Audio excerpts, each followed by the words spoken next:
All right. Chaucer and the Canterbury Tales. Mm.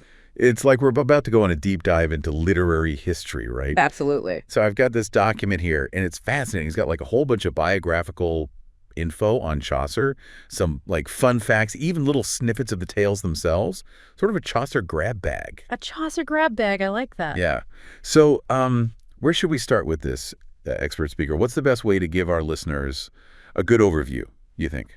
Well, I think what's really interesting is how much we can learn about Chaucer the man just from this, relatively short excerpt. Oh, totally. It gives us a really great starting point for understanding the Canterbury Tales. Okay, I'm in. I love a good origin story, so tell me about Chaucer himself.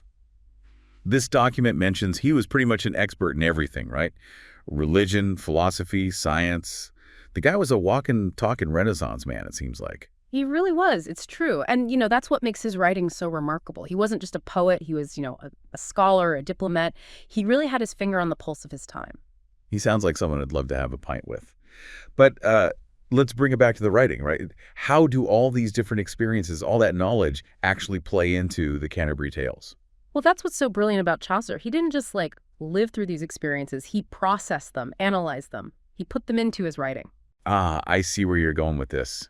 So his travels to Italy, his understanding of different social classes, it all kind of gets woven into the tapestry of the Canterbury Tales. Precisely. And that's what makes his work so enduring. It's a reflection of his time, but it also speaks to these universal human experiences that we can all relate to, even centuries later. It's like holding up a mirror to medieval society.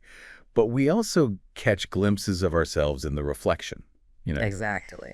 Now, speaking of reflections, one thing that always jumps out at me about the Canterbury Tales is the sheer variety of characters. Oh, absolutely. We've got knights, we've got millers, we've got friars, the list goes on and on. He really does run the gamut of medieval society. And he describes them in such vivid detail, I can practically picture the wife of Bath right in front of me. Oh, she's a character. Right. You get the sense that Chaucer really knew these people, even if they were fictional.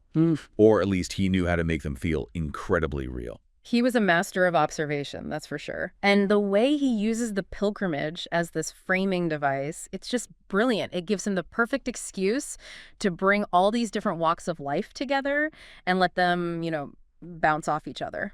It's like that classic sitcom setup, right? You throw a bunch of different personalities together on a trip and see what happens. Exactly, but with, a bit more social commentary and poetic genius thrown in. Okay, so we've got Chaucer, the man of the world, the observer, the writer. And we've got this incredible cast of characters he's created. Now, how about those tales themselves? Where do we even begin to break those down? Well, that's the real fun, isn't it? Each tale is a world unto itself. But before we get too far ahead of ourselves... Okay, so we've got Chaucer, the man of the world, the observer, the writer, and we've got this incredible cast of characters he's created. Now, how about those tales themselves? Where do we even begin to break those down? Well, that's the real fun, isn't it? Each tale is a world unto itself. But before we get too far ahead of ourselves... You're right. Let's go back to the document. What tale should we look at first? How about the Miller's Tale? Oh, the Miller's Tale. That one's always a classic. It's considered a fablio, A fablio? What's that? Oh, it's essentially a short body, often humorous tale that was incredibly popular in Chaucer's time. So, like the medieval version of a sitcom. Exactly. Think of it as the medieval version of a sitcom with a little more raunchiness thrown in. Oh, I'm all in. This document has a passage where we meet a carpenter, a clerk, and a wife. This has got mischief written all over it. You're right, it does.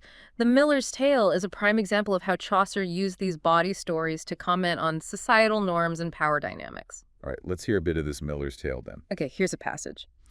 And privily he caught her by the quaint, and said, You was, but if I have my will, for dern love of thee, leman, I spill. And held her fast by the haunch bones, and said, Leman, love me well at once, or I will dine, also God me save.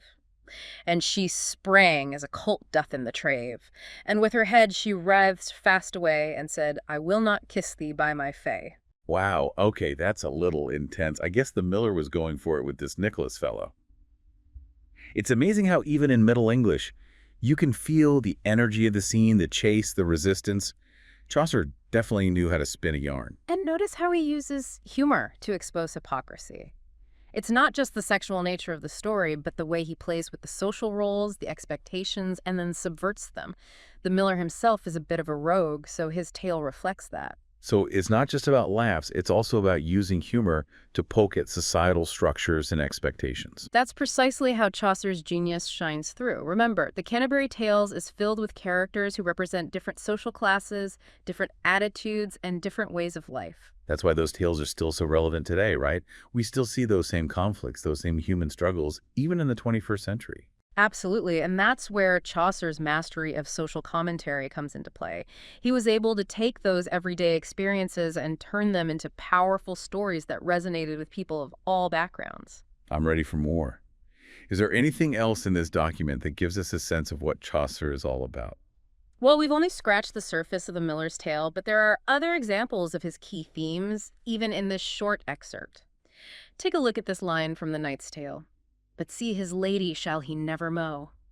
That sense of doomed romance, it's a recurring theme in Chaucer's work. It's almost like he's saying love is a battlefield, right? Mhm. And we're still fighting those battles today, aren't we?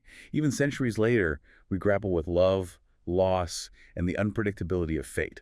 Exactly. And that's what makes Chaucer's work so enduring. It captures something universal about the human experience. It's like we're time travelers or something, Yeah. peeking into the past and seeing how much of it still resonates with us today. It's amazing, isn't it? Totally. And you know what else strikes me about Chaucer? He didn't shy away from the tough stuff. No, he He did. tackled some pretty complex, even controversial issues head on. He did, and with a wit that's, well, it's pretty timeless, I think. Totally. It's like he's both making us laugh and making us think at the same time, Exactly. which is a pretty neat trick when you think about it. It is. It's like he had this uncanny ability to just see right through people, you know? Oh, absolutely. Like he understood human nature on a whole other level. Oh, definitely. And that's what makes his work so relatable, even after all these centuries. You know, it's funny because I was just thinking, this document, it only gives us these little snippets of the tales, right? Right. And yet I still find myself wanting more. Like there's this line from the Canon's Yeoman's Tale that mentions something about waters rubefying and bull's gall. Oh, right. And I'm like, what's going on there? Mm-hmm. It sounds like some serious alchemy is afoot. A little mystery always keeps things interesting. But that's Chaucer for you, always leaving us wanting more. He definitely knows how to leave an impression. That's for sure. Well, this deep dive has been a great reminder of just how much there is to uncover in the Canterbury Tales. It really is an inexhaustible source of wit, wisdom, and just sheer entertainment. It's true. And it makes you wonder, why do these stories still resonate with us after all this time? It's intriguing to think about, isn't it? Perhaps it's a testament to the timeless nature of the human experience. Or maybe it's Chaucer's masterful storytelling that continues to captivate us. Well, we've got a lot to think about after that. Thanks for taking us on this journey. It was my pleasure. Now, if you'll excuse me, I have a date with a certain wife of Bath.